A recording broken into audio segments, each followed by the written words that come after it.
Good morning, everyone. Welcome. We've got another minute or two, so hang with us. Thank you for your patience. And if you have any questions, please pop them into the chat session. If you see that should be over to your right. Feel free to throw any questions in there that you want us to address during the webinar, or any questions you have, or any issues you're having. I'm not the best tech support person, but I will do my best to help you out. We will be sharing a webcam shortly, but for right now, you should be able to see the first slide of our presentation. So give us just a few moments and we'll get started.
Okay, good morning, everyone. I'm going to go ahead and get started here. It's 10:30. If you have any problems hearing me or any of our speakers, please again let me know in the chat session. Hopefully today you will learn a lot and hopefully engage with our guest speakers and get all of your questions answered and come out of this with a feeling of a much deeper sense of security and safety, and a feeling that you will be able to respond if there are signs of workplace violence in your environment. So a little disclaimer at the beginning while people are still joining us. Looks like we have about 32 people online. The course content we're about to talk about is graphic in nature. We will not be showing any videos today. Some of you have seen some of our videos on our website. You've seen some of our webinars. I'm sure some of you have joined us for webinars in the past, but we will not be showing any fake blood or anything like that today. Just want to let you know that obviously we are talking about workplace violence, so I want you to be prepared for that topic, although I'm sure you all are. Now, to start off, the information that we share on our webinars, on our website, in our courses is not something that we came up with on our own. We have worked with numerous experts in the safety and security field. With 50 years of combined experiences, as you can see, we've worked with the state of California, LAPD, Transportation Security Agency, as well as the Israel Defense Force and Israel Security Agency. A couple of those gentlemen were actually involved with a shooting at the Los Angeles International Airport that involved the TSA. So a lot of these groups work together, and we work with them to combine sources and collect information that is beneficial to all. Again, at the end of the webinar, I'm sure that you saw on the website that we will be sharing the recording of the webinar. We can also share some information that comes directly from some of these resources, so please reach out. We can refer you to the Department of Homeland Security or the FBI, both of which we quote fairly heavily in our statistics and in our information as well. For the agenda today, we're going to talk about the current problem. We're going to talk a little bit about the statistics behind workplace violence as well as mass shootings. We're going to talk about some of the behavioral indicators that are precipitators and very common throughout some of these incidents. We'll talk about physical indicators that you can look for, both in body language as well as concealed weapons. And then we'll talk about some steps for prevention and awareness within your organization. And then we'll go over a little bit about what we talked about and take questions. Hopefully by the end you'll have plenty of questions for us. I'm going to bring on our speakers today onto webcam, although they're not giant fans of being on camera. These are our instructors, Brian Whitbread Brian, if you want to tell them a little bit about you, they can see some of the details on the slide. But I'm a retired law enforcement officer. Got about 28 years of law enforcement experience. I started my career with the Orange County Sheriff's Department, where I worked the Corrections Division. Then I went over to the Oceanside Police Department, where I was assigned to a number of different divisions and assignments, ending up working homicide and robbery. From there, I went to the San Diego District Attorney's Office, where I was a supervising investigator with them.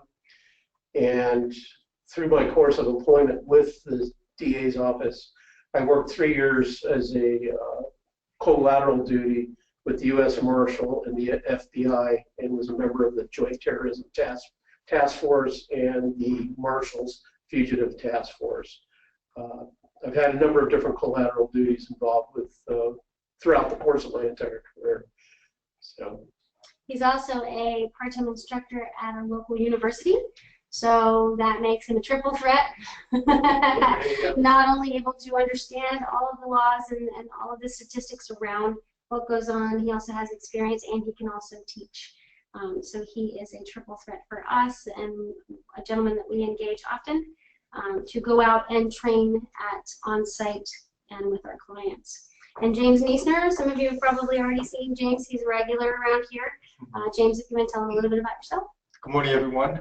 My experience started as a master parachute rigger in the military, where I had gained survival training and began conducting training events for all types of personnel throughout the military, including our combatants. I had spent a majority of my career on ships and then entering into war zones, making sure that people are staying alive. I transitioned those skills into paying attention, listening to my instincts, and recognizing situational awareness that is truly empowering me by crossing that into the civilian industry. And I'm very happy to be here joining Brian and Brandy and our expertise and being able to provide you with these supportive training efforts.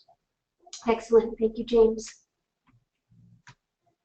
So, just a quick question to start off for the group. Again, if you see the chat box over to your right in the menu, please let me know what your guess is here. How many mass shootings you feel have happened so far in 2017, and the definition is 4 or more victims, not including the shooter. So that could be 2 injuries, 2 deaths, 3 deaths, 1 injury, just a combination of 4 or more victims. That's what makes up this statistic. So if you could give me a guess as to how many you think that might be so far. Again, we're just getting into the end of May. Oh, and in the United States only as well, not internationally. Okay, so far I've got 25, 7, 250, 5, 35, all really good guesses. 20, 15, 75, couple of 75s, couple of 50s, 100, some more 50s, 36. That's a random number. I love it, Lori. 56. Thank you, Dana. I love the off numbers, not the rounded numbers. Those are all really excellent guesses. Unfortunately, only one was actually higher than the number of incidents that have occurred so far this year. There have been 131 mass shootings in the United States. Unfortunately, from those numbers, 149 have been killed and 497 injured. And as you can see from the map, they're kind of all over the place. So, Brian, with your experience in looking at these situations and even being involved in these situations, what are some of the takeaways that folks can get from these numbers, rather than just throwing numbers at them and saying, you know, this is how many that happened so far for shock value, but really, what can they take away from this? Well, when you look at the numbers, you have to look at the precursors going into these types of events. I mean, we live in a violent society, there's no doubt about it. And coupled with the amount of life stressors that are involved, we're finding more and more of these incidents occurring as a release valve. You got to look at the different types of environmental settings where these shootings take place. It's a wide spectrum. I mean, you can't pigeonhole anything into, like, say, it's a school or education. It runs the gamut of any type of business, and OSHA has done a lot of research on workplace violence, And they divided these different shootings into 4 different categories.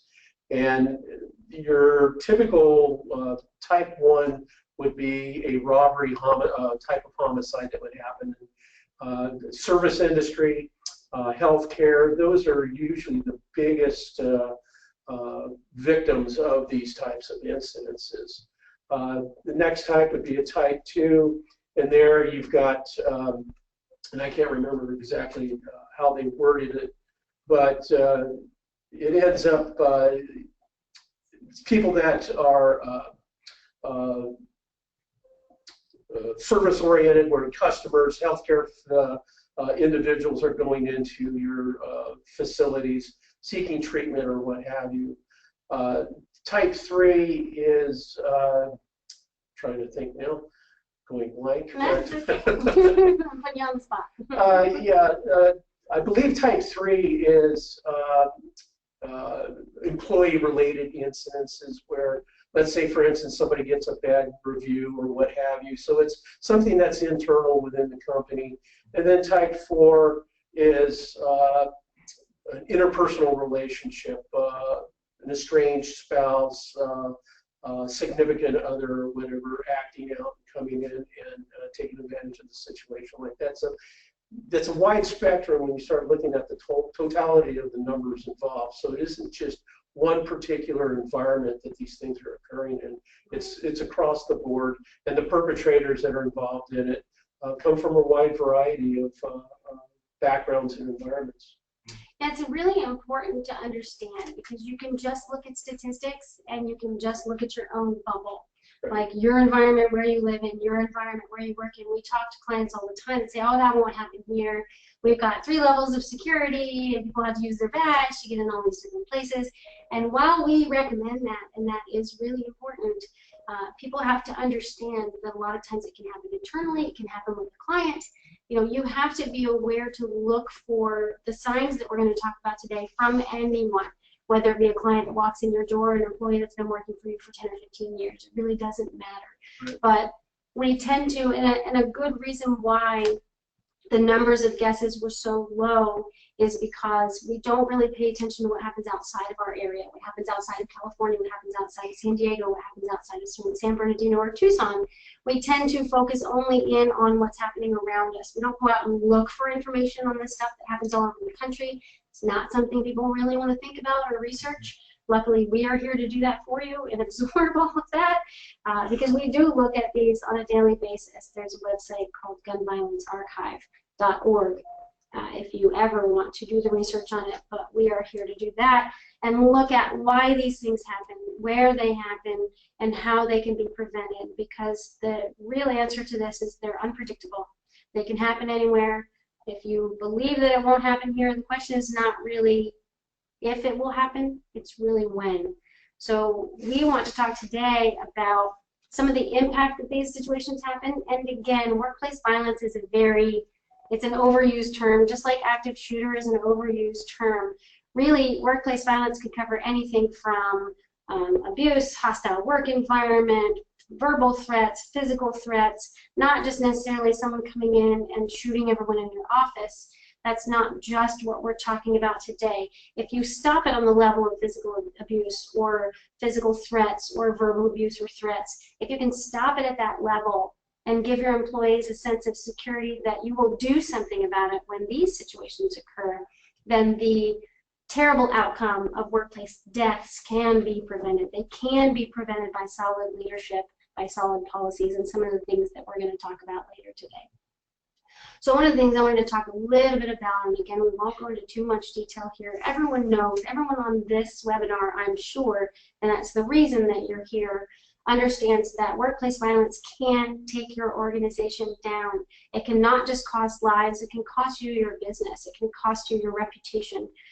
It can cause people to lose faith in you, both employees, clients, and even your community. So it's really important that you stem the instances that are happening, you stem the flow of these things happening, and you have to do it at a very basic level to begin with. So, you know, there could be psychological damage of the people that are involved around the workplace violence incident. It doesn't even just impact the people that are directly involved.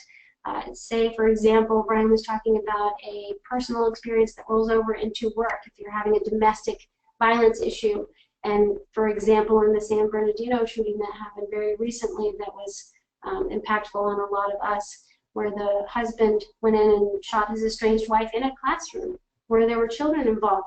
That situation doesn't even show up on our statistics because there was 2 deaths and 1 injury. So, you know, if you look at that, there are things that you can do, but that will cost psychological damage to all of those other teachers in that school, not just the people that were involved, the parents that were involved, the parents whose kids go to that school. So these things have very long-term and very damaging impacts. Temporary and permanent absence of skilled employee. It may not, again, even be the employees that are involved. Your increased workers' compensation costs, your increased security costs. I hate to talk about costs when we talk about workplace violence because my goal, obviously, security is #1. But, you know, when organizations talk about how much it costs to have someone come out and train their employees on some of the things that we've been talking about today, there's no cost that is greater than, you know, losing employees or losing faith, the employees' faith in you, or losing your business. The ROI on this is not even something that should be a conversation. This really should be done. However you do it, I'm not saying that you need to have us come in and train you, but training your employees and doing some of these things that we're talking about today can really make a difference in the long term and can prevent your business from suffering greatly and your employees. So now we're going to move into some of the meat of the topic and talk about some of the really hands-on things that you can look for and ways that you can prevent these from causing problems. So, Brian, you've seen, you know, this information probably hundreds of times. These are some of the precipitators identified by the FBI and Department of Homeland Security that were common among some of the events that occurred. Can you talk to this a little bit about how they can look for these things or how these things can impact the... Well, I think you got to look at the individual because these definitely are precursor events, but how is the person reacting to these types of stressors? And co-workers are the ones that are most likely going to be able to identify the different personality changes that are going to occur when an individual is going through this. You know, is the person becoming much more moody? Are they becoming a little bit verbally hostile, combative? Are they complaining? Are they talking a lot about you know, violence, guns, etc.? Things like that. So you see these personality changes occurring. That's the time where the red flags need to start going up. Granted, I mean, we all have different situations that occur in our life. We all react to them differently, but it's incumbent that you take ownership of your own safety. And, you know, we live in a society that says, you know, it's not right to tattle on somebody or what have you. It's not that you're undermining somebody's position. You're helping yourself, you're helping your co-workers. It's incumbent that the company or the business that you work for have some type of a resolution program to get started early when these red flags start going up with the changes in behaviors of the employee themselves. And, you know, there's a number of different ways that you can do that, either direct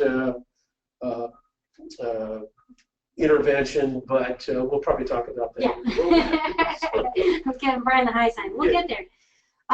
So it's kind of hard to talk about these things without rolling back and forth between some of this information. So the initial precipitators are some of the ones that are listed here.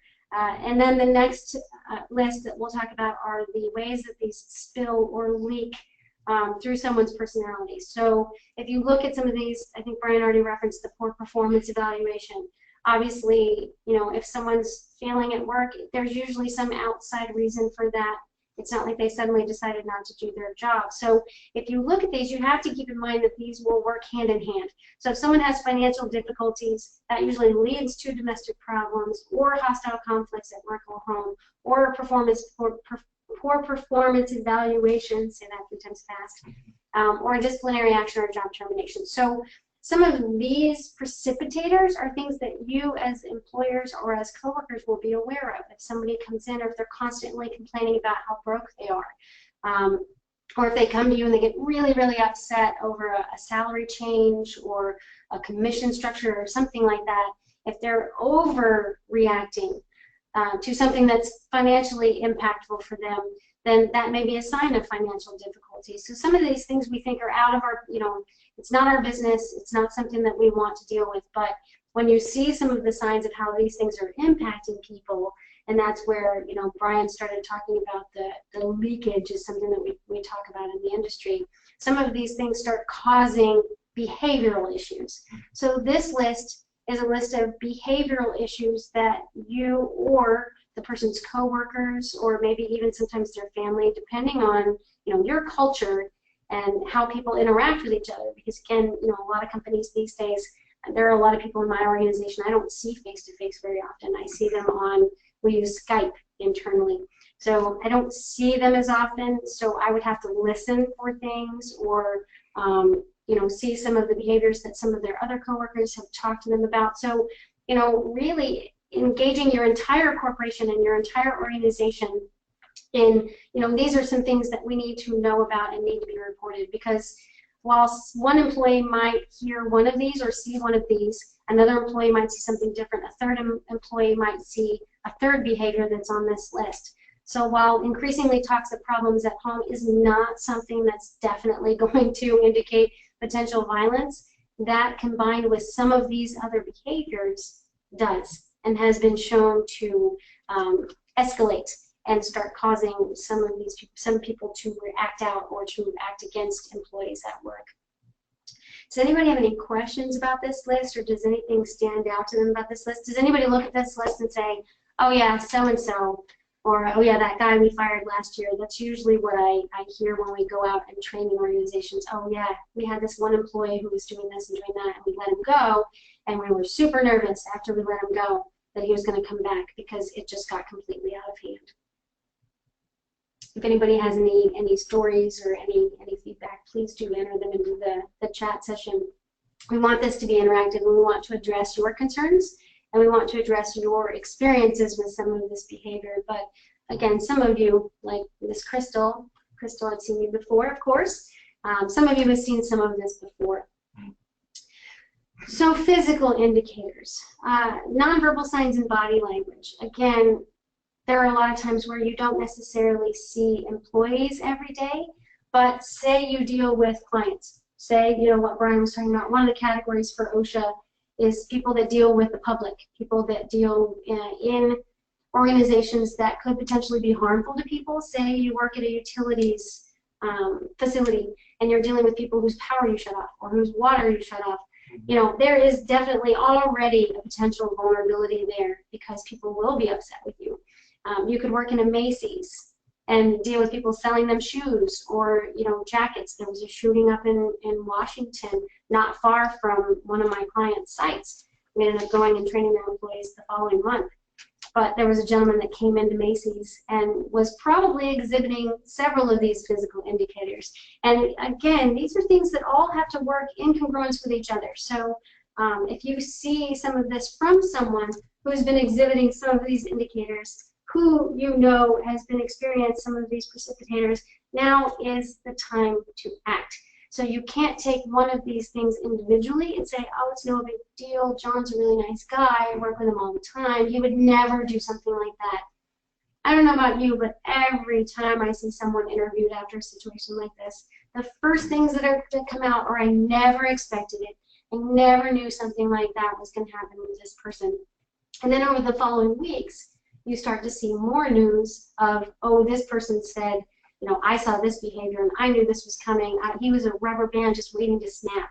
That's something I heard about from the most recent shooting that happened just down the street from us here in San Diego at an apartment complex where a gentleman sat out of the pool and started shooting at people that were at a party by the pool. Didn't know any of them, wasn't involved with any of them, simply had so many personal issues going on. His girlfriend had just broken up with him.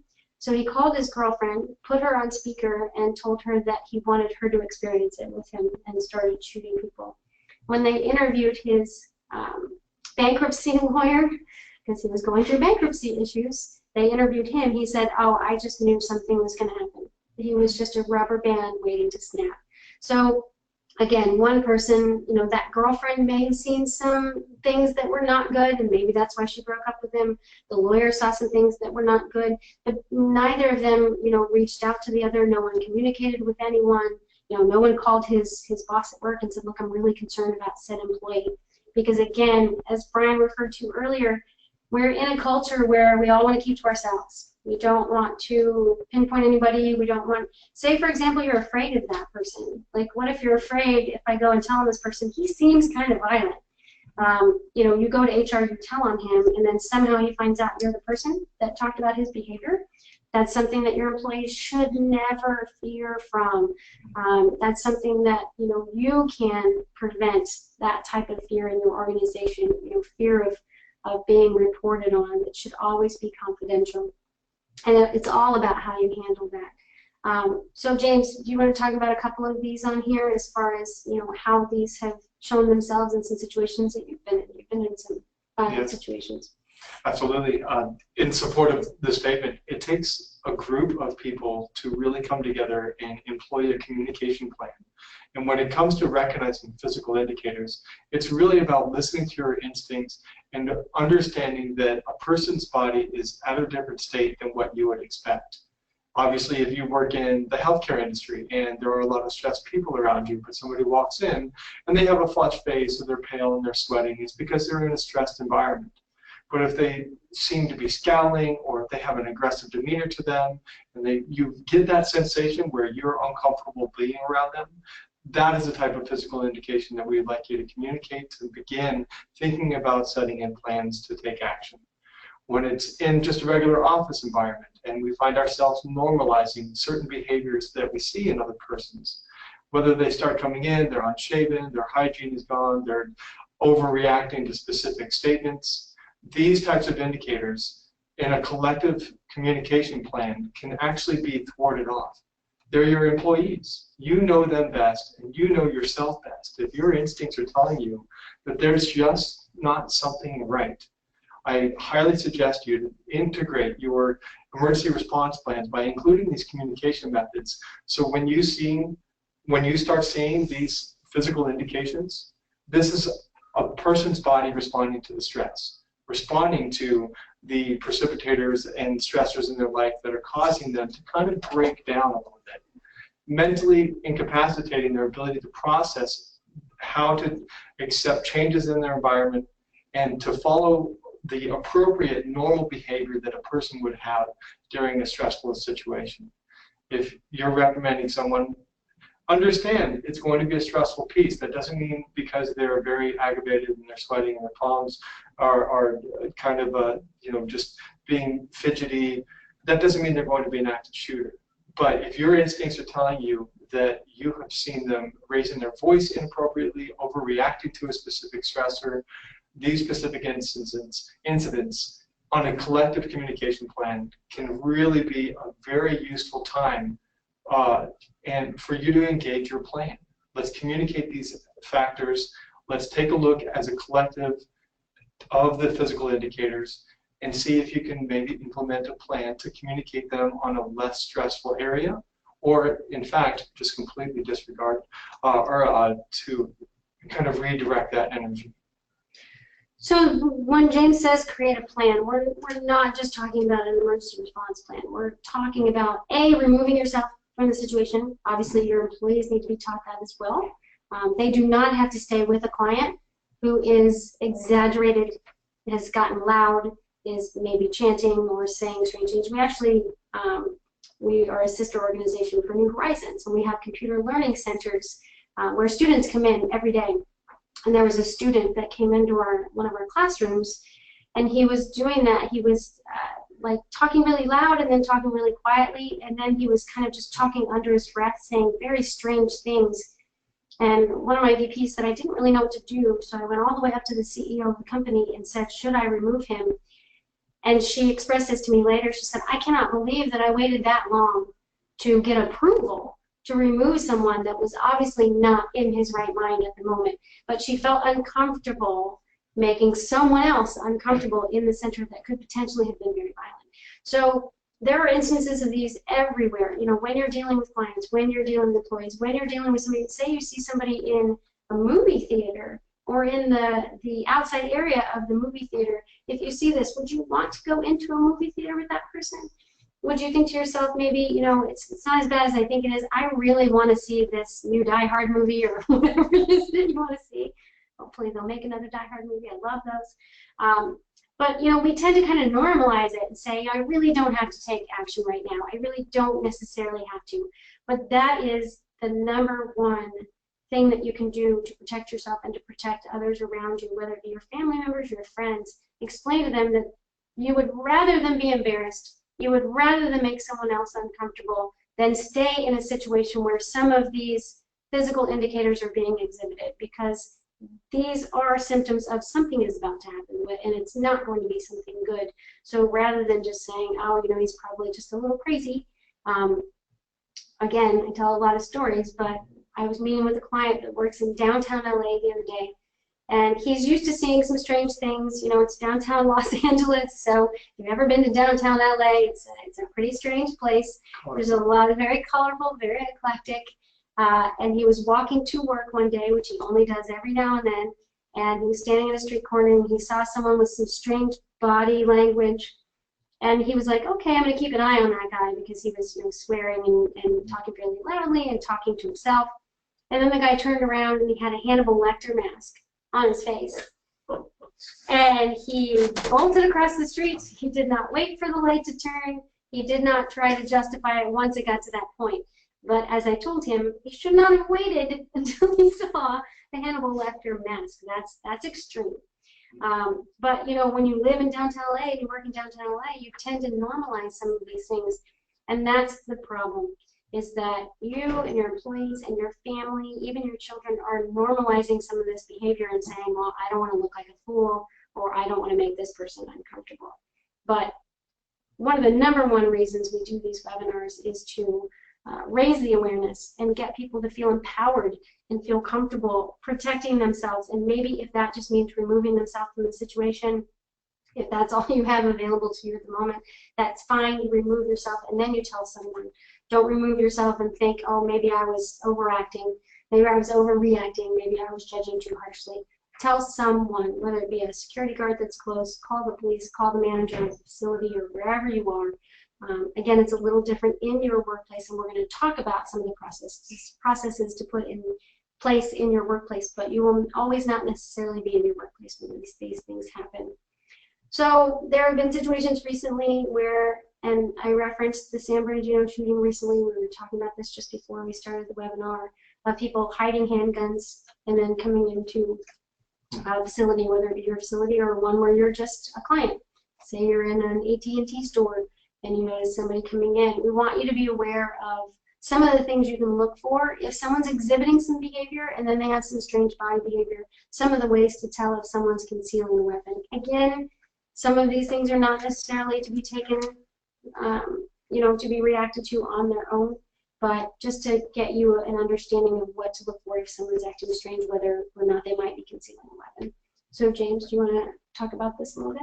Yes, I would like to start in sharing that the reason why we use the handguns is because it is the most frequent weapon that's used in an active shooter situation. In most gun violence, they are handguns. We are training specifically about understanding how to recognize the specific body movements with these, with this weapon, because it is most common and unfortunately extremely easy to hide. My own personal experience, and I'm sure Brian has equal and greater experience in that, there are specific body motions that I cannot help but take when I am armed, whether I'm concealing the weapon or even in a very positive mind frame. I'm simply just walking from the grocery store to my car, and if I have a weapon on me, I will find myself shortening my stride after years, almost 2 decades of carrying a weapon on myself. I have continually practiced not showing any indications that I am carrying a sidearm on my right-hand side. But as I walk from one point to the next, I will continue to check and continue to hold my arm close towards that side.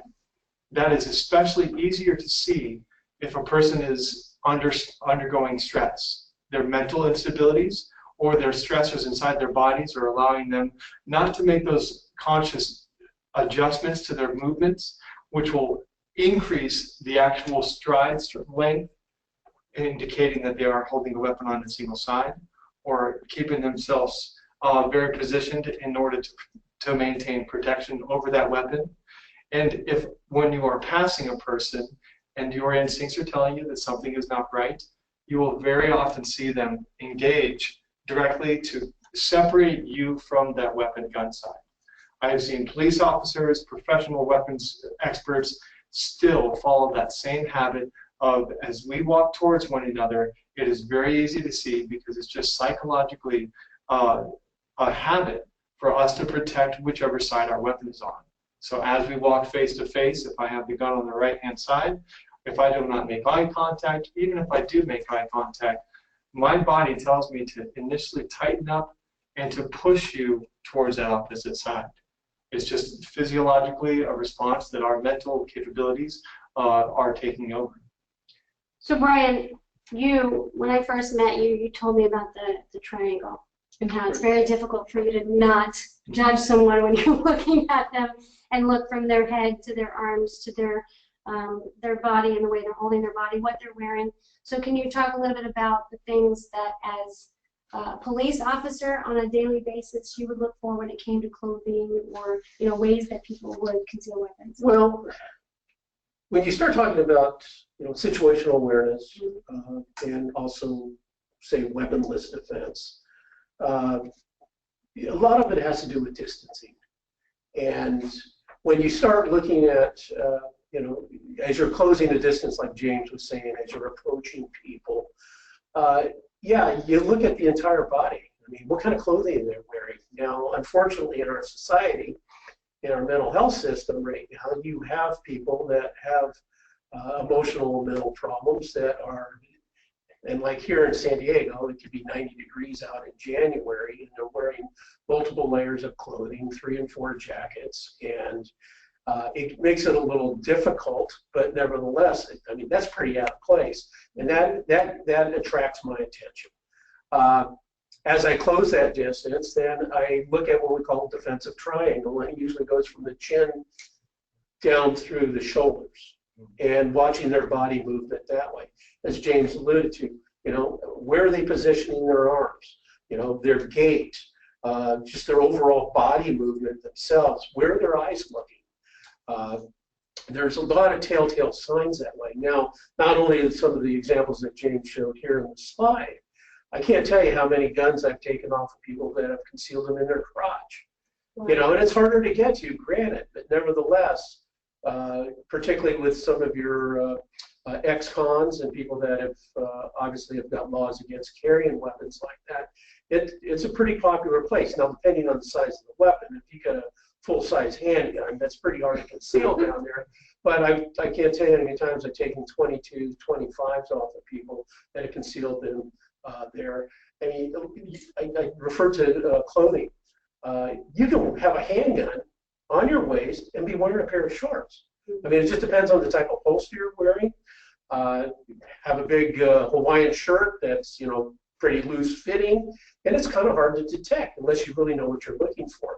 There's a number of different holsters out there that you can get online that are readily concealable, and it does make it a lot different, but you have to start looking at body movement, body mannerisms, and just their overall persona, if you will. And it's James and I have talked to a lot of people. I mean, I've contacted people for 28 years in very negative situations, and you get a feel for people after a while. And you do, as he referred to, as you got to operate on your own instincts too. What is out of place? And so there's a number of different factors that go into the concealed weapons, but handguns are the #1 weapon that's used in these types of incidents. And that's something that we don't really address on our slides now that you've scared the heck out of everybody. They can hide it anywhere and you'll never know.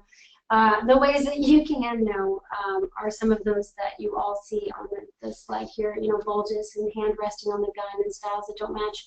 But you just said something really important about changes and knowing, someone's behavior. If this is someone that you've seen before or know before, and suddenly they start exhibiting some of these things like styles that don't match or, clothes that don't suit the weather, it's not always an indicator like you said. Right. But again, that combined with behavior, with sweating, with, not making eye contact, if it's someone then you immediately know that something's different. If they start wearing big baggy clothes when they've always worn, tight-fitting clothes, or if they start wearing a weird jacket to work all the time.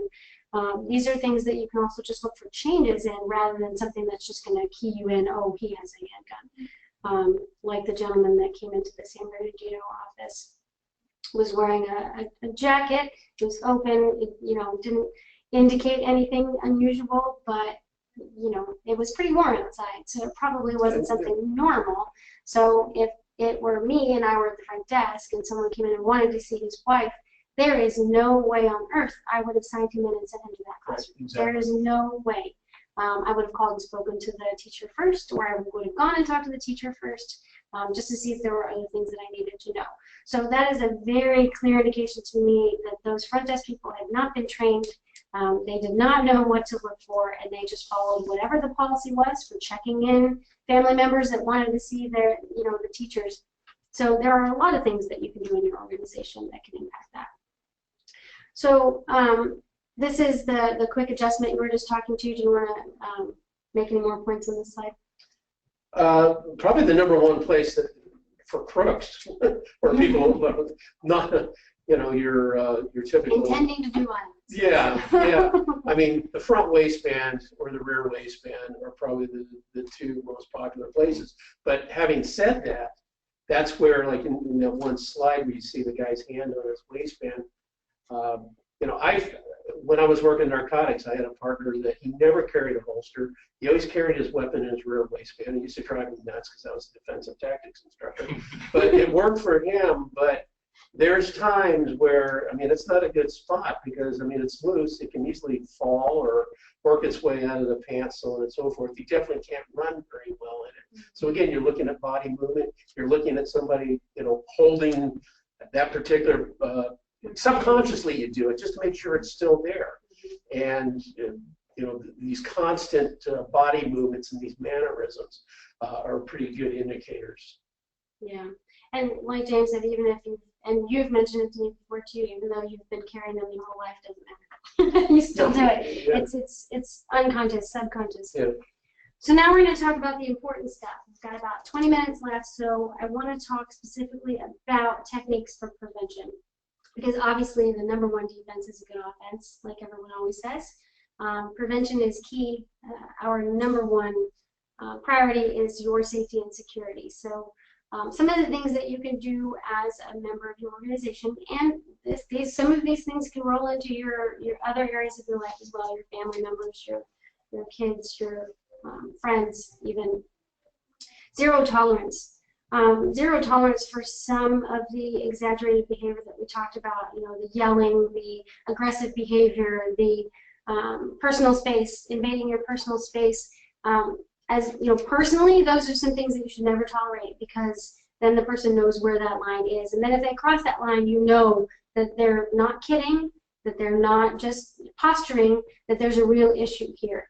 But zero tolerance at work. If your employees know that if any unusual behaviors, any threatening behaviors, any increased, negative behaviors, they will not be tolerated and they will be acted upon. That is the number one way to get people to not do these things. It's just like if you add a badge system, that badge system may or may not prevent someone from getting into your facility, but it's a really good way to stop someone that would want to get into your facility because it's the perceived barrier there. So zero tolerance policy should be communicated from top to bottom. If someone stands up in a meeting and says, I think I want to go to the home office and shoot everyone, whether that's a joke or not, that should not be tolerated. That person should not work for your organization. And I say that because that's a real story that I just heard from a client recently who wanted to train because that happened, but still had that person employed, which is fine. And, if it's their culture, obviously I'm not going to tell a client what to do, but Zero tolerance is the #1 way to prevent situations from happening, as far as the ones that are preventable again. Written policies communicated to employees, and I'm going to combine a couple of these. The written policies, the communication protocols should be written, they should be communicated, and they should be followed. And they should be reiterated. We talk somewhere in the middle of regular training and onboarding training. It's very important not just to have these policies in place, not just to have these communication protocols, but to cover them again and again and again with your employees. Your manager should always make it clear what people can do. They should bring it up repeatedly in staff meetings. You should have quarterly meetings, or at least meetings that happen on a regular basis regarding safety and security and regarding how to handle behavior in the workplace, because a company is just people. I mean, a company is just made up of people, so you can put policies wherever you want to when it comes to your IT or anything else that you can involve with your clients, but isn't the #1 thing how your employees interact with each other and with the public at large? So communication protocols, regular training, specific training. We talked a lot about public-facing employees. They should be trained in de-escalation techniques. So not just, if someone exhibits this behavior, you need to remove yourself, but, being able to bring someone down who's speaking very loudly or who's exhibiting some of these behavioral issues. They should be trained on, lowering their voice and managing the situation, because you're putting them out there in front of the public. You need to give them tools, not just an escape route, but a tool. Culture of trust and security, that starts from the top down. If you show that you're concerned about your employees' safety and security, and if you engage with them to have them put together some programs that they think will help. Team building, we talk about here, team building and stress relieving programs. We currently launched a program where we do meditation and breathing techniques once a week for our employees. We train them the skills on how to meditate, how to manage their crazy thoughts that go on throughout the day. You can tend to get overly stressed, but we teach them on a weekly basis how to deal with that stress and use some very simple breathing and meditation techniques to decrease that stress. That's really important. It may not fit in well with your culture. It may not currently be a part of your culture. I highly recommend it, though. We've gotten a lot of positive feedback, and I really think that if you start with the stress level to begin with, that you can decrease some of these instances from happening in the long run, and obviously have happy, healthy employees. So, pre-screening hiring process, I usually get a lot of questions about that. You're a very quiet bunch today, by the way. But we talk a lot about, how you can prevent some of these things from happening, but preventing people coming into your workplace and engaging with them in your workplace can start with pre-screening, looking for criminal backgrounds if you don't already. The interview process, what one person might normalize that they see as strange behavior, someone else might not. So having multiple managers or multiple stakeholders interviewing that person to look for some unusual behavior is a really good idea. So even if you don't do a high-level security background check on someone, someone may get an uncomfortable feeling and may dig a little bit deeper on some behavior that gets exhibited, especially in an interview process where there is a high level of stress and there's a high level reaction to potential rejection, which nobody wants to be rejected. Can you guys talk about any of these things on the list? Anything stand out to you? I know you said you had a story to tell earlier, and I probably took over that story, but is there anything on here that strikes you as the most important in your experience? Well, as far as stories, there's a couple that come out. Number one, I was dating a young lady early in my law enforcement career. I'd been divorced, and her mother lived in Colorado with her stepfather, and they were going through marital problems, and he was becoming increasingly more violent in the relationship. She ended up filing for divorce, and when she was walking out of work one afternoon with several other employees, her ex-husband or estranged husband ended up contacting her in the parking lot and shot her dead. Took one of the people with her hostage, and then when the police arrived, he ended up committing suicide, shot himself. So, you talk about, it's not a mass shooting, but it's still an active shooter situation, and there's collateral damage that goes along with the actual victim themselves. And it obviously was quite traumatic. And then also you talked about the Israelis that you've been in contact with. I was actually flying in I was teaching over in the Mideast to security personnel over there. This is at the end of a 20-some hour flight, and I was just landing at LAX when that shooting went down. So even though I wasn't directly involved in it, it was in a different terminal, but obviously they shut the entire airport down. And it did, it had an effect on people in the plane. I mean, they didn't give you a lot of information, but you get off the plane one by one, and they're escorting you, and everybody in the world, LAPD, LA airport police, everybody's there with high-grade weaponry and everything else. I mean, it has a psychological impact on you. So, I mean, those are two instances where, you know, I was directly involved inside the situation, and they happen at the least, you know, nobody can expect something like that. Right. But if you break those down, there are a couple of things that you can do to prevent those. So, you know, we could talk about, you know, stories all day long, and, right. and how things could have been done to prevent that. I mentioned the San Bernardino shooting earlier. There could have been a better process in place for them to screen people coming into the school and not sending them to the classroom. When you're talking about the one where the domestic issue rolled into the workplace, if you empower your employees to communicate when these things are going on with someone, whether it be your manager, HR, you know, if say you file a restraining order against someone, if your employees don't feel comfortable coming to you and telling you, hey, I've got this issue going on at home, I'm concerned, not just for my safety, I'm concerned he might come to work, then security can be on the lookout for him, the people at the front desk can be on the lookout for him, someone can walk you to your car, like, you know, these are things that come from a culture of trust and security. That person should have felt comfortable going to whoever they work with and saying, you know, can you please help me, especially just like you know, getting them back and forth to their car. There are extra steps you can do, and when that person sees that person, they're not going to get to them at work, you know, they may look somewhere else. Unfortunately, it may not prevent violence from happening at all, but it may prevent it from impacting the workplace or other people. And then when you talk about the TSA, you know, your friends, your family, you can, you know, teach them de-stressing techniques. When you're going through TSA, we all know it's very stressful. Trying to get to a plane, these people want you to pull everything out of your pockets and off of your person and your shoes, and you know, it's very stressful. But there are things you can do to reduce that level of stress and help people. I don't know. Video feed.